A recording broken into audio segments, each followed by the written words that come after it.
안녕하세요. 이글스 독서 클럽을 시작하겠습니다.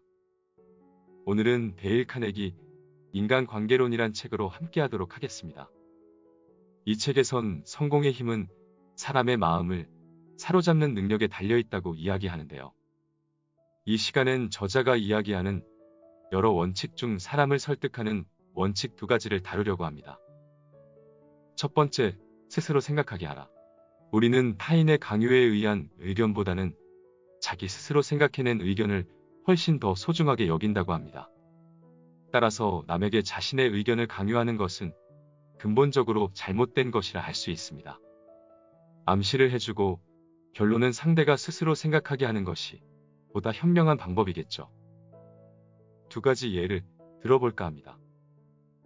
첫 번째 예는 발상의 전환으로 결과를 뒤바꾼 유지 웨슨의 이야기입니다. 웨슨은 직물 제조업자에게 디자인을 제안하는 스튜디오에 밑그림을 판매하는 일을 하고 있었습니다. 그는 뉴욕의 한 인류 디자이너를 3년 동안 매주 찾아가고 있었는데 항상 실패를 했습니다. 총 150번의 실패를 번복한 끝에 웨슨은 발상의 전환이 필요하다는 생각이 들었습니다. 그리고 사람을 움직이는 방법에 관한 강습회에 매주 나가며 새로운 사고방식을 배우기 시작했습니다. 그는 새로운 방법을 실험하기 위해 미완성의 그림 몇 장을 들고 그 사무실을 찾아갔습니다. 웨슨은 오늘은 미완성 그림 몇 장을 가져왔는데 이걸 어떻게 완성시키면 선생님께 도움이 될까요? 괜찮으시다면 가르쳐 주시겠습니까? 라고 부탁하자 디자이너는 웨슨 군, 2에서 3일 살펴볼 테니 다시 한번 와주게. 라고 말을 했습니다. 사흘 뒤 웨슨은 다시 디자이너를 찾아가 이런저런 의견을 들은 뒤에 스케치북을 들고 돌아와 주문한 대로 완성을 시켰습니다. 그 결과 그림 전부를 팔 수 있었습니다. 그날 이후 이 디자이너는 많은 그림을 웨슨에게 주문을 했다고 합니다. 자신의 의견을 고집하지 않고 디자이너의 아이디어에 따라 그림을 그린 것이었던 거죠.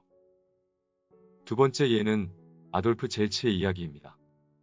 자동차 판매의 부진 때문에 풀이 죽은 부하 영업사원들을 위해 격려를 위한 판촉회의를 열고 그들의 요구사항을 허심탄회하게 발표할 수 있게 해주었습니다. 그들의 요구사항을 칠판에 받아 적은 뒤 이렇게 말했습니다. 여러분들의 요구사항은 모두 받아들여질 것입니다. 그 대신에 나도 여러분에게 요구사항이 있습니다. 내 요구를 어떻게 충족시켜줄지 그 결심을 듣고 싶습니다. 부하들은 그 자리에서 대답했습니다.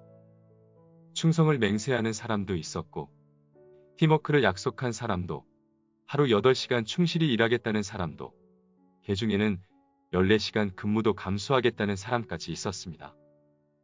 회의는 용기와 격려, 감동 속에 끝을 맺었고 그날 이후로 판매 실적이 놀랄 만큼 급성장을 했다고 합니다. 젤츠는 이렇게 말했습니다. 영업사원들은 나와 일종의 도의적 계약을 하고 있는 것입니다. 내가 그 계약을 지키는 한 그들 또한 계약을 행동으로 옮기겠다고 결심한 것입니다. 그들의 희망과 의견을 들어준 것이 기사회생의 묘약이 된 것입니다. 누군가의 강요나 명령을 받고 있다는 느낌은 모든 사람이 다 싫어합니다. 그보다는 자율적인 행동을 하고 있다는 느낌이 훨씬 바람직합니다. 자신의 희망과 욕망과 의견을 누군가가 들어주는 것은 기쁜 일입니다. 이 2 이야기처럼 상대가 스스로 생각하게 하는 것이 현명한 방법이겠습니다. 다음은 상대방의 입장이 되어보라 파트입니다. 상대가 틀렸을지도 모르지만 정작 본인은 절대로 틀렸다고 생각하지 않는 경우가 많다고 합니다. 따라서 상대를 비난해도 아무런 도움이 되지 않을 것입니다. 비난은 아무리 바보라도 할 수 있습니다. 이해하려고 노력해야 합니다. 현명한 인간만이 상대를 이해하려고 노력할 것입니다. 상대의 생각, 행동에는 각각 그에 걸맞는 이유가 있는 것입니다. 그 이유를 찾아내야만 합니다. 그러면 상대의 행동, 상대의 성격에 대한 열쇠까지 줄 수가 있을 것입니다. 진심으로 상대의 입장이 되어 보십시오. 만약 내가 상대방이라면 과연 어떻게 느끼고 어떻게 반응을 할까? 라고 자문해 보는 게 좋습니다. 하나의 예를 들어보도록 하겠습니다. 이 책의 저자의 이야기인데요. 집 근처에 아주 아름다운 공원이 있었는데 아이들의 부주의로 화재가 해마다 일어나고 있었답니다. 모닥불 금지, 위반 시 처벌함. 게시판이 세워져 있지만 눈에 잘 띄지 않는 곳이라 효과를 기대하기 어려웠습니다. 그는 안타까운 마음에 숲속에서 모닥불을 발견하면 정의감에 불타 자신도 모르게 잘못된 방법을 취했다고 합니다. 아이들에게 달려가 모닥불을 피우면 처벌을 받으니 당장 그만두라고 명령을 했고 경찰에게 붙잡아 가라고 한다고 으름장을 놓기도 했습니다. 아이들의 입장은 전혀 생각하지 않고 그저 자신의 마음이 후련해지려고 한 것에 지나지 않았습니다. 그 결과 아이들은 그가 시키는 대로 했으나 그가 사라지면 아이들은 다시 모닥불을 피웠을 것입니다. 그는 말합니다. 지금이었다면 아마도 이렇게 이야기했을 거라고. 얘들아, 아주 즐거워 보이는구나. 오늘 메뉴는 뭐니? 아저씨도 어릴 때는 너희들처럼 야외에서 뭔가 만들어 먹는 걸 좋아했지. 물론 지금도 좋아하지만. 근데 너희들도 잘 알겠지만 여기서 모닥불을 피우는 건 아주 위험하단다. 너희들은 불을 내지 않을 거라고 생각하지만 가끔 부주의한 아이들도 있단다. 여기서 모닥불을 피우면 처벌을 받게 되어 있지만 너희들이 즐겁게 노는 모습을 보니 아저씨는 그렇게 되는 건 바라지 않아. 돌아갈 때는 꼭 흙으로 덮어 불을 잘 꺼야 해. 그리고 다음에 불을 피울 때는 모래밭에서 하는 게 좋겠구나. 고맙다 얘들아.